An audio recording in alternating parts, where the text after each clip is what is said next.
Morning, ladies and gentlemen, Facebook, Terminator friends.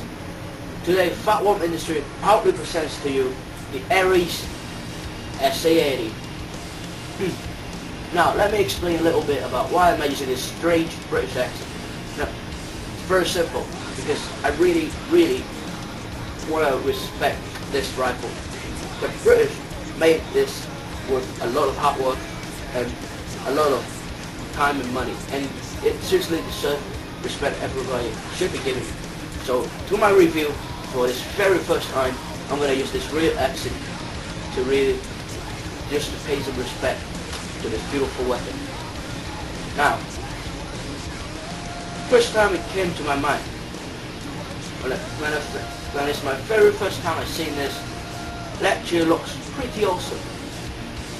I personally has encountered the real firearm, the real version of this, and it really gives me that feeling of seeing it once again alive. What happens is that when I saw this, it was so realistic that it almost fooled me, except for the warning stamp. And this is what the Aries came up with. Unlike the GNG, ICS, and the Army, what they did very differently, rather, is that they put most of the weight to the very end of the weapon instead of what it should be going in the middle. So what that gives us, the shooters and the end users, is that gives us this very comfortable accuracy when you put it up to your shoulder. So what that also means is that when you shoulder your weapon, it gives you this very comfortable feeling that you're not gonna get tired of aiming. You'll probably enjoy quite a lot aiming the weapon instead of just shooting it. So let's talk about some of the good things.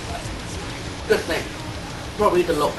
It looks so realistic that I bet this can probably fool some of the real British Army soldiers. I'll bet it. Second point, it has done most of the stuff in real heavy steel. You can definitely feel it. It's roughly 9 pounds in weight, which is 4 point something kg, and it comes with a mid cap.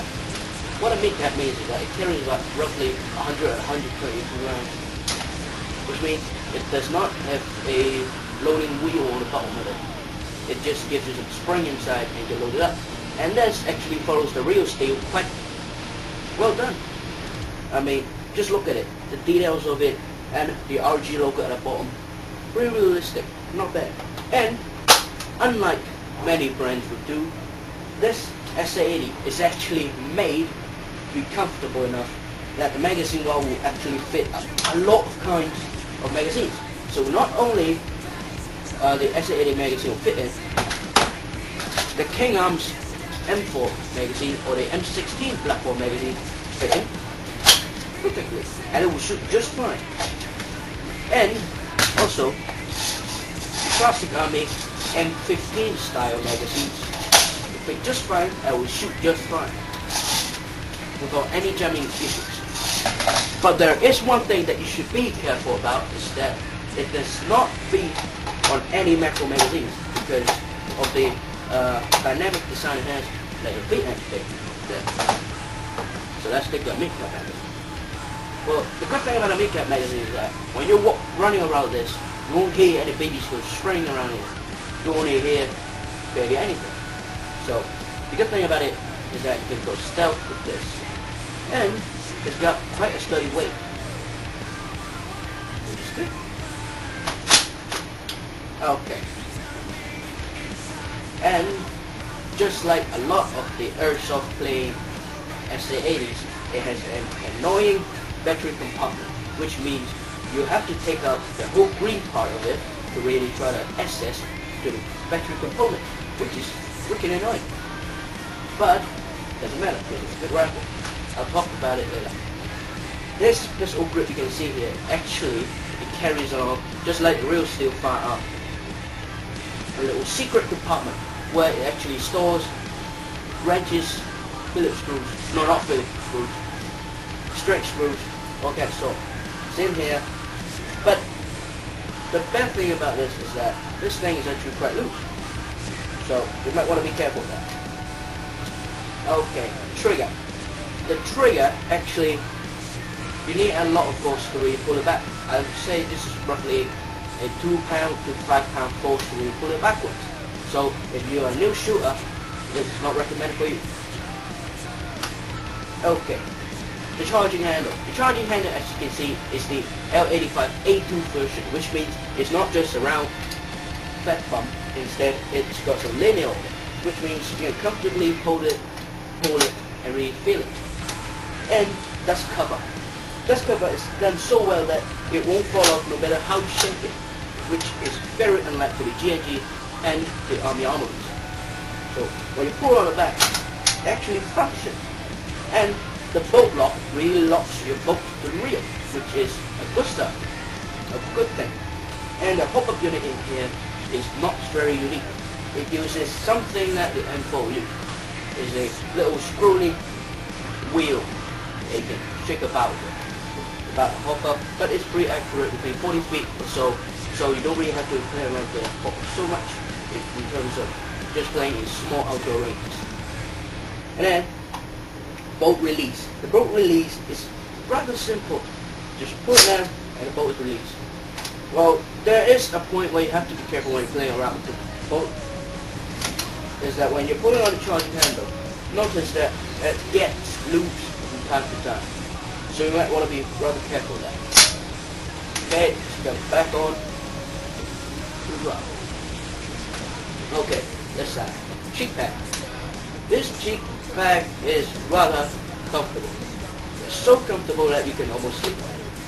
It's rubberized and it's rubberized. This part and this part. This weapon is almost real steel. No, I shouldn't say that. It's actually full steel.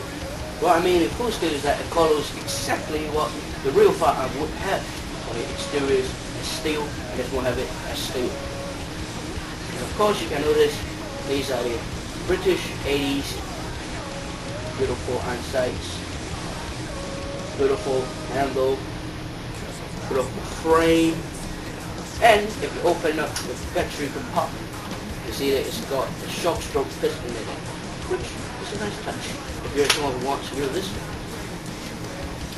And like many M4 users who complain, it has the firing switch at the back, which means you get to use full auto, semi-auto at the back, which a lot of M4 users will complain. But who cares? It's a good rifle. And safety switch is at the front, where your index finger can easily access it.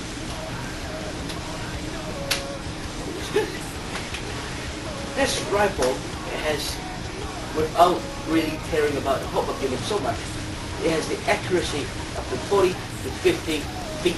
We're talking about feet, not meters. And if you deal with the hop-up for a longer time, it will definitely reach to 50 to 70 meters of accuracy. What we're talking about accuracy is not just Coke cans, is that we're talking about Donald Ducks by that size targets.